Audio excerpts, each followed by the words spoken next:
Şeffaf Mutfak'tan herkese yeniden merhabalar. Makineler içinde kaldım. Çok istediğiniz bir video çekmeye karar verdim. Bunun için epey uğraştım sanırım. Burada önümde 5 tane mutfak şefi var. Benim için en kriterlere uygun olan mutfak şeflerini yarıştıracağız bu videoda. Bakalım hangisi ne performans gösterecek. Sadece burada performanslarını değil, özelliklerini fiyat bilgisiyle birlikte paylaşmak istiyorum. Ben yaklaşık 7-8 yıldan beri, hatta 9 yıl oldu, mutfak şefi kullanıyorum. Ben bu işe Korkmaz'la başladım. O zamanlar en fazla gözümün olduğu KitchenAid makineler vardı. KitchenAid'lerden çok daha uygun fiyatlı olduğu için ben Korkmaz'ı tercih ettim. Benim kriterim aslında mutfak şefinde ilk baştaki kriterim tamamının döküm olması. Burada önümde 5 tane makine var. 5'i de tamamen döküm makineler. Neyi neden tercih ettiğimden tutun da bütün bu 9 yıllık 8 yıllık tecrübemi de sizlerle paylaşmaya çalışacağım. Aslında yorumlarda bana en çok sorulan şey, mutfak şefiniz ne marka? Şunu alacağım, tavsiye eder misiniz diye. Benim size tavsiyem marka olaraktan ziyade malzeme kalitesi, malzemenin ne olduğu.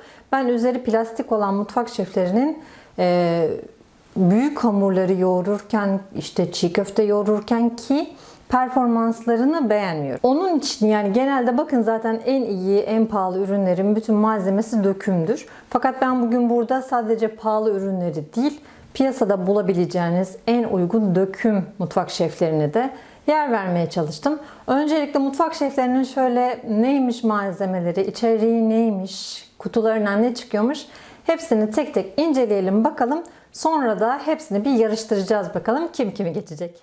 Ve karşınızda Karaca'yı görüyorsunuz ilk olarak. Karaca'nın ağırlığı 8 kilogram kadar ve tamamı döküm. Gücü de 1800 watt, oldukça güçlü bir motoru var. En büyük kaselerden bir tanesi Karaca'ya ait. 6.2 litre kadar kasesi var. Böyle görmüş olduğunuz gibi bir sıçratma önleyici kapağı var her birinin. Şöyle kasenin boyutunu da göstermek istiyorum. Oldukça geniş bir kase. Hani bazı kaseler yukarıya doğru olurken oldukça geniş bir kase kullanmışlar. Hamur yoğurmak için böyle bir kancaya sahip. Her mutfak şefinde bu kancanın şekli farklı oluyor. Böyle bir çırpıcı tel ucu var ve bir tane de pedal ayağı var. Bu pedal ayağıyla neler yapıldığını hemen anlatacağım. Görmüş olduğunuz malzeme kalitesi vasat derecede, ne iyi ne de kötü diyebiliriz. Arkasındaki şöyle bir küçük bir kol aracılığıyla bu üst başı yani döküm gövdesi hareket ediyor. Şöyle ben size sesini de duyurmak istiyorum. Fakat önce şu önündeki size ne işe yaradığını göstermek istiyorum. Burada bir vida ağzı gibi bir aparat takma yeri var. Bunlar KitchenAid'lerde, Kenwood'da olan özellikler. Şöyle çalıştırıp size sesini duyurmak istiyorum.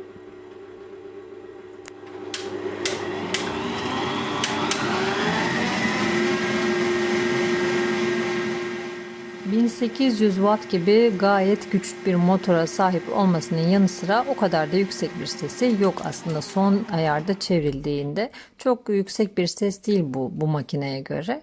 Ses yalıtımı oldukça iyi. Hemen fiyat bilgisine de geçelim. Ürünün şu an güncel fiyatı 2499 TL. Şu an alabileceğiniz en uygun döküm mutfak şefi diyebiliriz Karaca için. Şimdilik herhalde. Güncel fiyat bilgisidir. Kendi sitesinden aldığımız fiyat bilgisi. İkinci olarak Beko'nun MasterChef'ine geçiyoruz. Görmüş olduğunuz gibi Beko da gayet ağır bir makine. Sıçratma önleyici şöyle bir kapağı var. Her mutfak şefinde olduğu gibi. Şimdi Beko'nun makinesi oldukça ağır, 9.20 yani 9 kilodan daha fazla makine. Bu döküm makineler zaten çok ağırlar. Her biri çok ağırlar. En azı herhalde 7 kilo ile Kenwood, onu da göstereceğim. Böyle bir kasesi var. Oldukça büyük ve 1000 watt gücünde. Bunun diğerlerine nazaran zaman ayarlayıcısı var. İşte yine zamanını kurabiliyorsunuz ya da ne kadar süredir çalıştığını da görebiliyorsunuz. Önünde de yine kıyma aparatı, makarna aparatı takabilmek için böyle bir kapağı bulunuyor. Bununla birlikte diğer pedal ayakları olsun, kancaları olsun, diğer mutfak şeflerine bir tane ile fazla şöyle göstereceğim. Bu normal pedal ayağı, gördüğünüz gibi her birinin ne işe yaradığını da anlatacağım. Şu görmüş olduğunuz tırtıklı uç diğer şeflerde bulunmayan bir uç. Bu çiğ köfte yoğurucu diye çıkardı bunu. ve hamur kancası var. Oldukça malzeme kalitesi bu arada çok iyi. Yani dökümleri oldukça çok iyi. Ve çırpıcısı var. Bu şekilde tel çırpıcısı. Ve şöyle size sesini göstermek istiyorum yine.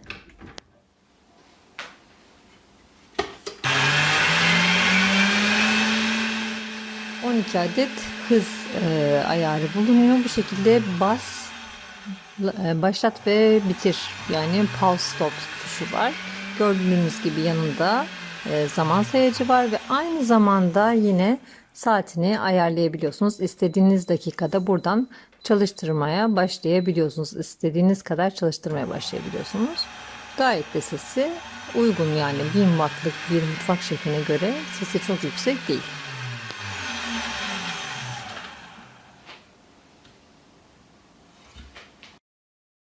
Ucuzdan pahalıya doğru gitmek istedim. 3999, yani 4000 TL gibi Beko'nun da fiyatı var. Üçüncü olarak Korkmaz'a geçelim. Bu benim yıllardır kullandığım, 8 yıldan beri kullandığım emektar makinem. Şöyle size göstermek istiyorum. 12 hız ayarı var. 4 litrelik kapasitede bir çelik kasesi var. Teşhir ürünü ya da ellerine kalmış son ürünleri Korkmaz'ın. Korkmaz A480'dir seri numarası. Dilerseniz gönül rahatlığıyla alabilirsiniz. Gerçekten çok tavsiye ediyorum. Böyle bir hamur kancası var yine. Makine attığım için biraz üzeri soyuldu ama oldukça malzeme kalitesi yine iyidir. Pedal ayağı gördüğünüz gibi ve çırpıcısı var. Yani malzeme kalitesi şu çırpıcılarda, kasede orta vasat olduğu halde makine gayet güzel, döküm, ağır. Şöyle göstermek isteyeceğim size yine sesini. Zaten siz benim videolarımdan alışkınsınız artık onun sesine. Şu önünü de ojeyle boyamıştım, oradan kendim yansıyorum diye sizi aldatmasın, mat falan değildir. Aslında orası da yine çelik. Dediğim gibi teşhir ürünleri şu an satılık ama en son üretimi olduğu zaman fiyatı 4000 TL'ydi. Şu anda teşhir ürünleri 2750 gibi, işte 2,5 lira gibi ya da 2 liraya kadar bile gördüm. Gönül rahatlığıyla alabilirsiniz. Kesinlikle tavsiyemdir. Korkmaz A480.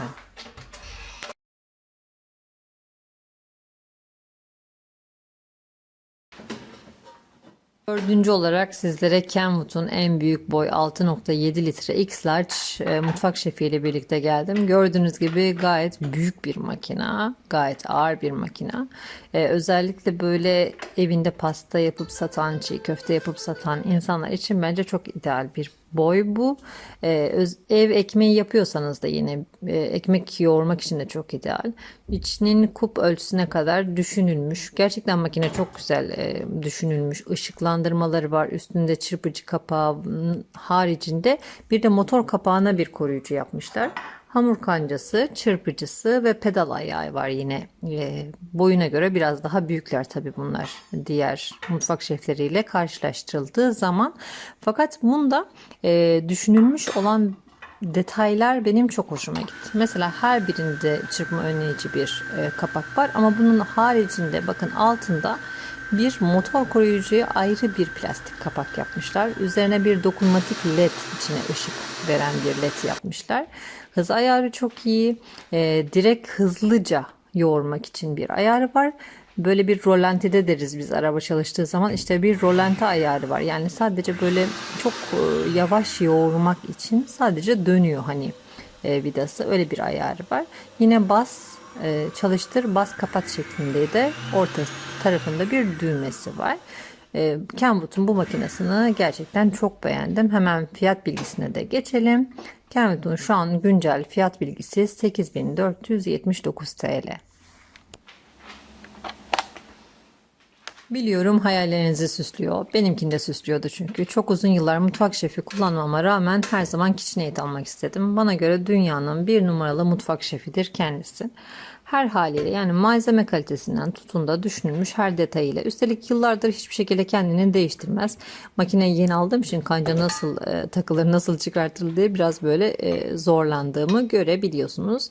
Makinamı yeni aldım, hayırlı olsun. Böyle bir kanca bulunuyor, hamur kancası ve pedal ayağı var. Yeni modellerde, yani 175 olan modelinde bir de bu şekilde sıyırıcı bir pedal ayağı var ki krema yaparken, işte tereyağı çırparken gibi. Bence çok kullanmadım, daha bakacağız. Ve böyle bir çırpıcısı var. Tel çırpıcısını kesinlikle makineye atmayın diye yazmışlar. 175 modelinde bir de 3 litrelik kasesi var ekstra. Bu diğer mutfak şeflerinde olmayan bir şey. Yine çırpma önleyici bir kapağı bulunuyor. Fakat bakın Kenwood'da buna bir de bu kapağa bir tane daha kapak yapmışlar. Kenwood'un gerçekten makinesinin ince detaylarını çok beğendim bu arada. Kasesi 4,8 litre. Bir tanesi, diğer kasesi de 3 litre. Bence çok iyi. Özellikle pasta kreması yaparken keki çırparsınız bir tanesinde hemen kremayı çırparsınız gibi. Ve hemen güncel fiyat bilgisine geçelim. Doların yükselişiyle birlikte gerçekten bu makinalarda çok ama çok arttılar zamanla. Yani yaklaşık 6 sene önce bu makineyi ben 1000 lira diye almamıştım. Hani çok pahalıydı bana göre. Şu anki güncel fiyat bilgisi bir hafta içinde değişmesiyle beraber 7.999 TL, yani 8.000 lira. Mutfak şeflerini görmüş olduğunuz gibi marka ve modelleriyle, içerikleriyle birlikte paylaştım. Şimdi gelelim bunların performansına, ne kadar sıçratıyor, ne kadar ses çıkartıyor, bunlara geleceğiz. Bunun için 2 deneme var aklımda. Bir tanesi yumurtanın beyazını çırpma, diğeri ise hamur yoğurtacağız. Bakalım ne kadar sürede bir hamuru toparlayıp şöyle özleştiriyor. Şimdi bir az hamuru yoğurması bizim için de çok önemli. Mesela koca bir makine aldığınız zaman bu az hamuru yoğurabiliyor mu? 2 yumurtayı çırpabiliyor mu? Bunların cevaplarını bulmaya çalışacağız.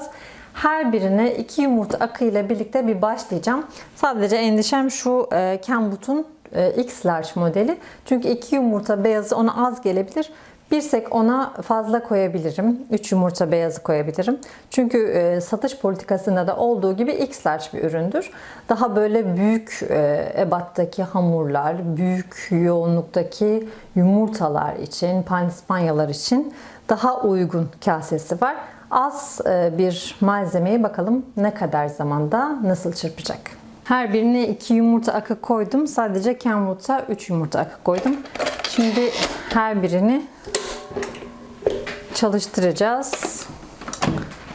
Bakalım kim kaçıncı gelecek?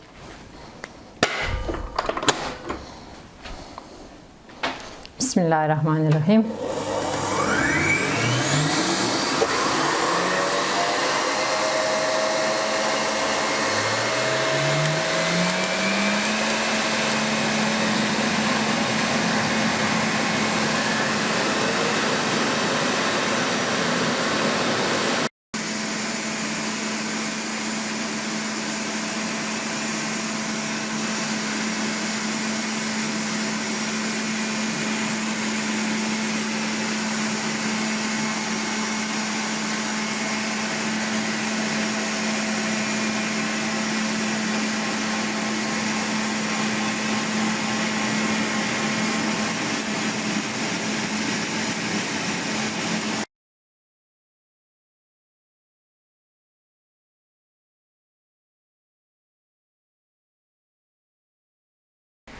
Ve birinci olarak 3 dakika ile 2 dakika 50 saniyeden sonra baktım gayet güzel kıvam almıştı. Şöyle kıvamını da göstereyim.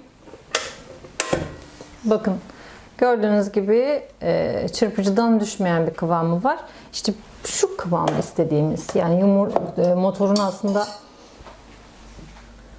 şöyle göstereyim. Yumurta akının o sert hali. Bu aslında motorun gücünü gösteriyor bize.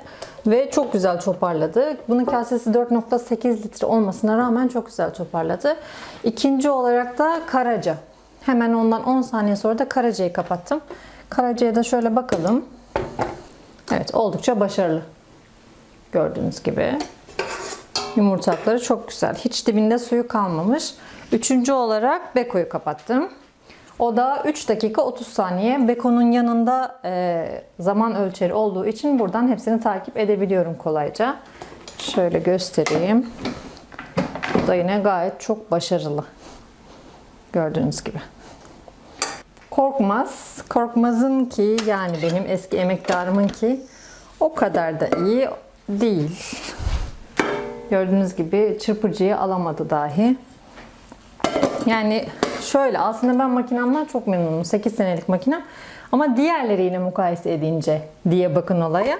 Yani ben 8 seneden beri bu işi yapıyorum. Ve bu benim mutfaktaki elim ayağım. Böyle olduğu halde bakın şöyle gösterebilirim. Yani kötü değil. Ama işte ne bileyim bir Karaca gibi şöyle ya da işte bir KitchenAid gibi bakın hala hiçbir şekilde düşmemiş. Beko. Biraz daha yumuşak kıvam. 2 yumurtada. Kaldı ki bunun kasesi 4 litre. Benim mutfak şefim ona mutfak şefi diye değil. Bugün hangisi iyiyse onu ortaya çıkarmaya çalışacağız. Ve gelelim bizim babamız Kenwood'a. Kenwood'da bakalım ne iş çıkarmış.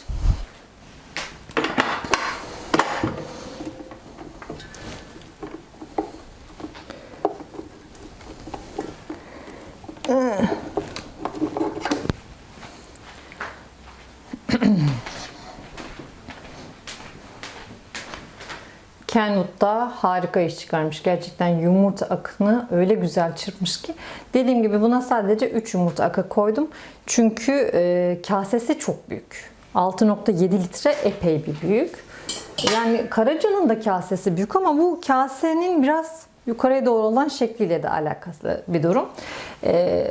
Yumurta akında yani motor gücünde en çok KitchenAid, sonra Karaca, sonra Beko, sonra Kenwood ve Korkmaz. Kenwood biraz daha geç çırpmasına rağmen gayet güzel bir sonuç çıkardı. En hızlı, en çabuk çırpan, bir araya toplayan KitchenAid bu turu kazandı diyebiliriz. Evet, her birinin içine un ve suyu aynı oranda tartıyla birlikte koydum. 350 gram un, 225 gram da su ilave ettim. Çünkü undan una fark edecektir. O yüzden mutlaka her birine aynı oranda un ve su koydum. Bakalım hamuru ne kadar kısa sürede toplayacaklar. Her birini şimdi ölçeceğiz. Hamur aparatlarını takarak başlayalım.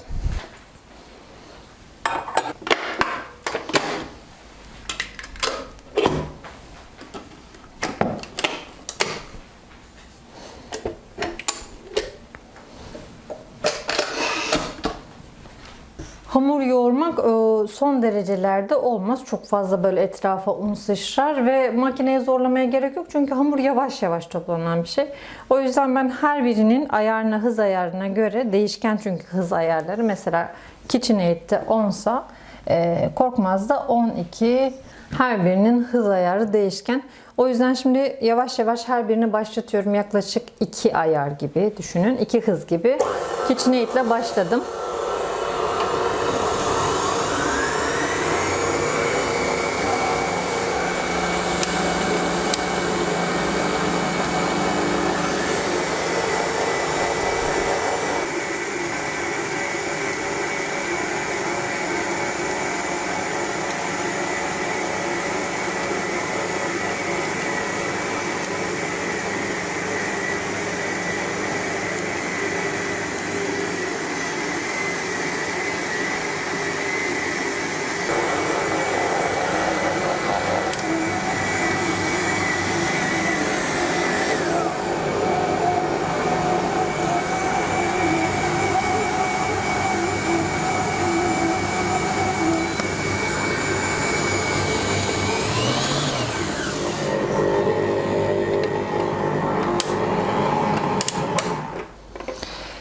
Ve ilk önce hamuru KitchenAid topladı. Daha sonra Korkmaz topladı. Ve Beko onu takip etti. Şimdi benim dikkatimi çeken bir olay. Karaca ile Kenwood hamuru bu kaselerine yaydı. Bunun da en büyük sebeplerinden bir tanesi içlerinde en büyük kasesi ikisinin olması. Yani hamuru dar bir kasede çabuk kanca toplarken geniş bir kasede hamurun etrafına yapıştırıyor ve oralardan bir daha toparlaması zor oluyor. Bu büyük ebatlarda hamurda çok işe yararken küçük hamurdaki özleşmeyi biraz daha geciktiriyor. O yüzden sizler evlerinizde çok büyük ölçeklerde hamurlar yoğurmuyorsanız, çok büyük ölçeklerde çiğ köfteler yapmıyorsanız kasesi daha çok 5 litre ve 5 litrenin altına 4 litre, 5 litre olanları tercih edebilirsiniz.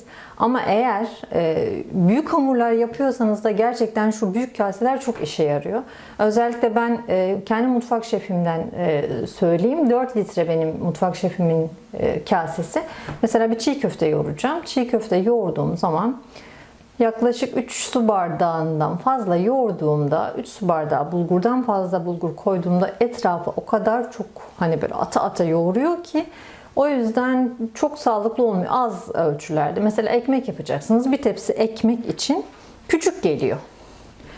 Ekmek yapıyorsanız, kendi evinizde ekmek yapıyorsanız, işte büyük salatalar, büyük mesela içli köfte yapıyorsunuz, satıyorsanız o zaman büyük kaseler alın. Çünkü içli köftenin hamurunu çok güzel yoğuruyor mutfak şefleri.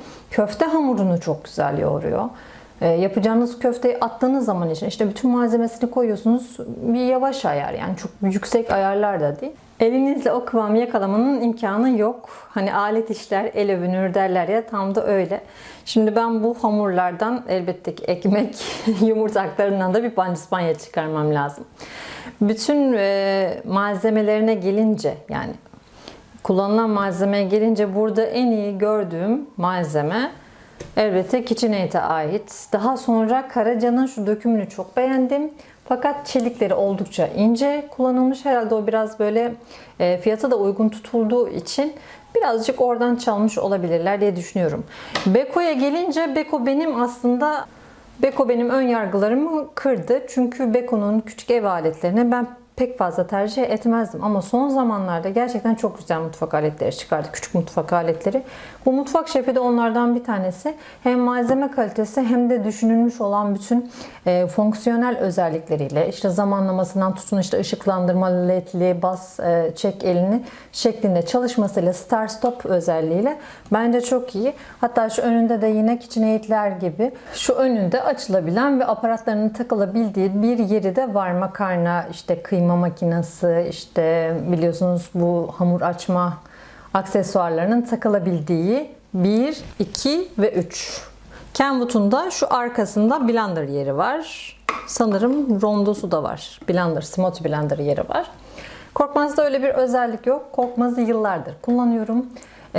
Minimalize bir ev için, yani dışarıya pasta börek yapmayan, kaldı ki ben bununla yıllardan beri şeffaf mutfağı yürütüyorum. Bile ideal. Yani sizin aslında dikkat etmeniz gereken en büyük özellik malzeme kalitesi. Döküm olması gerekiyor. Bakın burada 5 makineyi aynı anda çalıştırdım. Bir tanesi kalkıp gitmedi yerinden. İşte kafası güp güp güp güp güp atmadı. Neden? Bunların her birinin üstü döküm malzeme olduğu için. Döküm malzeme ağır bir malzeme olduğu için kafa hiçbir şekilde attırmıyor ve gerçekten mühendislik olarak da içlerinin, kancalarının, pervanelerinin dönüşü ona göre tasarlanmış. Yani ben şimdi uygun fiyatlı olan mutfak şeflerinde özellikle videolarda izlediğim zaman bunu görüyorum. Hani hamuru yoğururken alıyor başını bir gidiyor, eski çamaşır makineleri gibi. Size tavsiyem en uygun alabileceğiniz, kendinize uygun, yani litre olarak en uygun alabileceğiniz döküm malzemeli ve mesela wattlar var biliyorsunuz, işte 1700 watt. KitchenAid 300 watt ama dişlisi farklı, motor kuvveti farklı olduğu için bakın hem çırpmada hem de hamur toplamada birinci oldu. Beko ve Korkmaz da 1000 wattlık. Karaca'nın da gerçekten motor gücünü çok beğendim. Çünkü ben bunu daha evvel arkadaşımın makinesi, daha evvel bir pandispanya içinde kullanmıştım. Beni şaşırtacak derecede birçok yumurtayı aynı anda hemen beyazlattı, hemen kara haline getirdi. Motor performansını çok beğendim. Dediğim gibi sadece şu malzeme kalitesini beğenmedim. Ama çelik çeliktir, yani incesi de kalını da çeliktir biliyorsunuz. Alınabilir en iyi makineleri size bugün göstermeye çalıştım. İnşallah faydalı olmuştur. Burada tanıttığım makinelerin her birini sizlere tavsiye edebilirim. Gördüğünüz gibi hamur yoğurtturma ve çırpma teliyle bugün bir işlem yaptık. Video daha fazla uzamasın diye pedal ayağını yer vermedim. Pedal ayağı ne işe yarıyor diye soranlara hemen pedal ayağını bir göstereyim. Pedal ayağı şöyle şeyler. Bakın böyle. Bunlar ne işe yarıyor? Bunlar çok güzel çiğ köfte yoğuruyorlar. İçli köfte yoğuruyorlar. Kıymadan olan yine et köftesini yoğuruyorlar. Bunlar hani hamuru mesela kısa sürede toplanacak bir hamur. Kurabiye hamuru. Yoğrulması, özdeşmesi gerekmiyor. İşte onu çok güzel yoğuruyorlar. Kek de çırpar ama bir çırpıcı gibi kabartmaz. Sadece unu mesela keke yedirir. Şöyle düşünün. Çırpıcı ile yumurta aklarını güzelce köpürttünüz. İşte sarısını şekerle birlikte çok güzel köpürttünüz. Şimdi ne yapacaksınız? Unlu malzemeyi ekleyeceksiniz. Çırptığınız bu kabarık kabarık pandispanya hamuru çöksün istemiyorsunuz. Hemen ayağını değiştiriyorsunuz mutfak şefinin. Pedal ayağını takıyorsunuz. Unlu malzemeyi o zaman ekliyorsunuz. Mesela çok işe yarıyor. Bunu daha çok böyle kullana artık her malzemenin ne işe yaradığını öğreniyorsunuz. Bir de aslında en önemli sorulardan bir tanesi, bana mutfak şefi lazım mı? Hani ben mutfak şefini kullanır mıyım? Alırım kenarda durur mu? Siz kendinizi bu şekilde bir ölçüp tartın. Bir kere çok hamur yapıyor musunuz? Büyük ebatlarda kekler hazırlıyor musunuz? Örneğin benim mutfak şefim bir 10 gün falan bozuldu. Ben hayatımdaki önemini anladım. Çünkü ben mutfak şefinde hamur yoğurtturma değil sadece. Mesela tavuk haşladım. Haşlanmış tavuğu içine atıyorum. İşte pedal ayağını ya da çırpıcıyı, tel çırpıcıyı takıyorum. Bir veriyorum mesela makineye. Lime lime ediyor. Hani o nohut pilavcılardaki o tane tane lif hali var ya, işte öyle ediyor. Yani aklınıza gelebilecek, elimden gelen bütün işleri bu mutfak şefine senelerden beri yaptırıyorum. Şimdi mutfak şefimi değiştirdim. Memnun kalmadığım için değil, daha üstün performanslı olduğunu düşündüğüm için KitchenAid aldım. Allah isteyen herkese gönlündekinden daha iyisini nasip etsin inşallah. İnşallah sizler de bu videoyu faydalı bulmuşsunuzdur. Eğer faydalı bulduysanız beğen butonuna tıklayarak beni destekleyebilirsiniz. Bu tarz videoların gelmesini istiyorsanız lütfen yorumlarda bildirin. İnşallah sizler için faydalı olmuştur. Bu tarz ürün inceleme videoları ve birçok yemek tarifine yemek kanalım olan Şeffaf Mutfak'tan ulaşabilirsiniz. Yeni tariflerde, yeni vloglarda, yeni ürün inceleme videolarında buluşmak üzere. Hoşça kalın, Allah'a emanet olun.